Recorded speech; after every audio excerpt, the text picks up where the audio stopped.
নমস্কার, চৈতির রান্নাঘরে তোমাদের সবাইকে স্বাগত।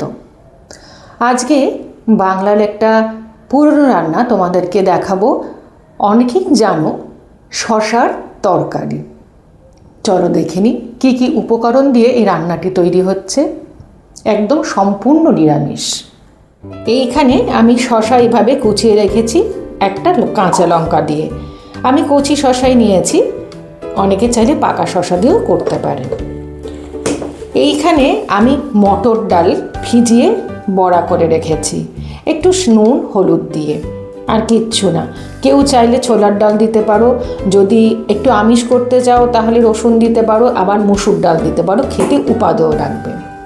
এটা আমার মশলার ডিবে, এতদিনে জেনে গেছো। এটা নুন, এটা সর্ষের তেল, আর এইখানে আমি কিছুটা ঘি রেখেছি। এইখানে আমি একটা পেস্ট বানিয়েছি, সেটা হচ্ছে গোটা জিরে, ধনে, কাঁচা লঙ্কা, টমেটো আর দুটো বড় এলাচ, এগুলো দিয়েছি। দিয়ে এগুলো একটা পেস্ট বানিয়ে, জিরের ভাগটা কিন্তু একটু বেশি হবে, আর অনেকটা আদা দিয়েছি। তাহলে আদা, জিরে, ধনে, হলুদ, কাঁচা লঙ্কা, টমেটো আর দিয়েছি, এলাচ দিয়েছি, বড় এলাচ দুটো দিয়েছি, দিয়ে ভালো করে পেস্ট করে রেখে দিয়েছি। প্রথমে কড়াইতে আমি পরিমাপ মতো নুন দিয়েছি আর 5 ফোড়ন দিচ্ছি।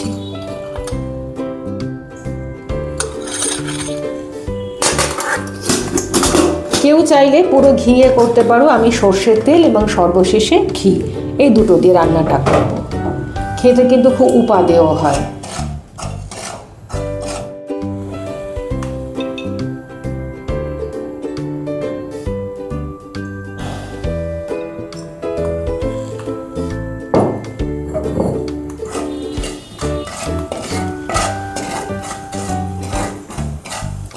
একটু গরম হলেই আমি শশাটা দিয়ে দেবো।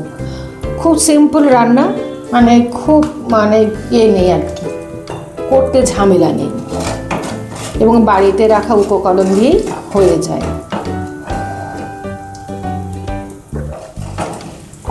আমি শশাগুলো ঢেলে দিচ্ছি।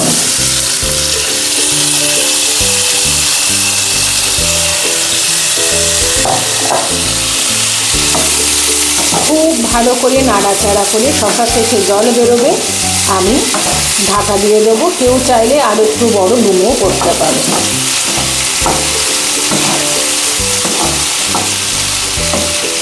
তখনকার দিনে মানুষের মাথা থেকে কত কিছু বেরোতো, তাই না বন্ধুরা? আমরা এখন ভেবেই পাই না যে নিরামিষ রান্না কীভাবে করবো পেঁয়াজ রসুন ছাড়া। এটা বাঙালি রান্না, পেঁয়াজ রসুন ছাড়া।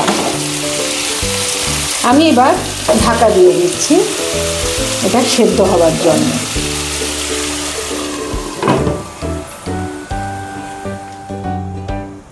মাঝখানে এসে আমি নাড়িয়ে দিয়েছি, এই রকম হয়েছে। এবারে আমি এই পেস্টটা দিয়ে দেব।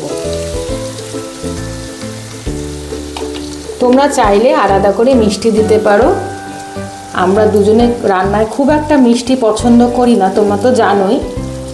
একটু হাত দিচ্ছি বন্ধুরা, কিছু মনে করো না, হাত আমার পরিষ্কার, কারণ চামচ দিয়ে সবটা আসবে না।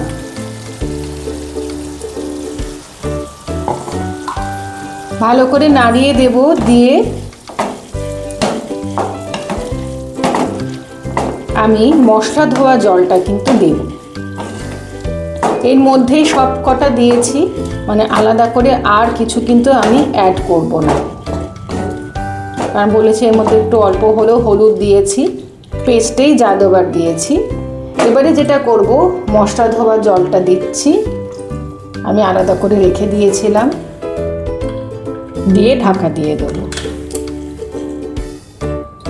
খুব সোজা সহজ রান্না, খেতে কিন্তু উপাদেয় লাগে, যারা ভালোবাসো।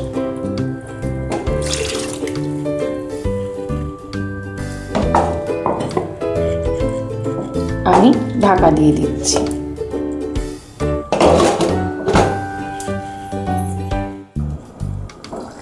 আমার জল তেমন বেরোয়নি, আমি একটুখানি জল দিয়েছিলাম, মশলা ধোয়ার জল, তার সাথে একটু জল দিয়েছিলাম। মোটামুটি আমার রান্নার শেষের পথে। সেদ্ধ হয়ে গেছে। এবারে যেটা করব, এই যে বড়াগুলো রেখে দিয়েছিলাম এগুলো দিয়ে একটু মিশিয়ে দেব। তোমরা চাইলে এর সঙ্গে চালের গুঁড়োও দিতে পারো, খুব ক্রিস্পি সুন্দর খেতে হয়। দিয়ে একটু নাড়াচাড়া করব, আর বড়াগুলোর মধ্যে রস ঢুকে যাবে। ঘি দিয়ে তারপর নামিয়ে দেব। তৈরি হয়ে যাচ্ছে আমার শসার তরকারি, সম্পূর্ণ নিরামিষ। তোমাদের কেমন লাগলো একটু জানাবে।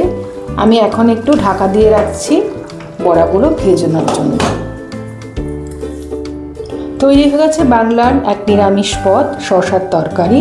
আমি ঢাকা দিয়ে রেখেছি, গন্ধটা খুবই সুন্দর বেরিয়েছে। আমি একটু ঘি দেব।